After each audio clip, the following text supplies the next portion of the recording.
Lord નવા કરારની અંદર માથીની સુવાર્તા 18મો અધ્યાય 1 થી 4 વચનની અંદર પ્રભુ ઈસુ ખ્રિસ્તની પાસે આવીને તેમના શિષ્યો એક મહત્વનો પ્રશ્ન પૂછે છે જાહેરની અંદર કે સૌથી મોટું કોણ?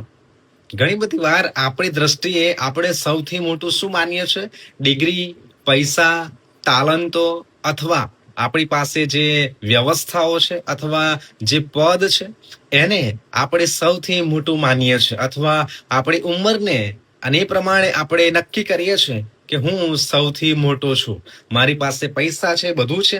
આપણે એવું માનીએ છીએ કે કંઈક ખાસ બનીશું તો જ મારું કોઈ મહત્વ કરશે અથવા મારું મહત્વ દેખાશે. પણ આપણી ઓળખ, આપણી જે નામના છે, આપણો જે પ્રભાવ છે, જે સફળતા અથવા બીજાઓની મંજૂરી, એક મોટું સ્થાન એટલે પ્લેટફોર્મ મળી જવું, પણ આ દોડ આપણને સંતોષ આપતી નથી. આપણે આ જગતની બાબતો પ્રમાણે દોડીએ છીએ કે હું સૌથી મોટો આ બધી બાબતોને કરીશ તો મોટો બનીશ, પણ એ બધું વ્યર્થ છે. એની અંદર તમને કઈ સંતોષ કે શાંતિ મળતી નથી.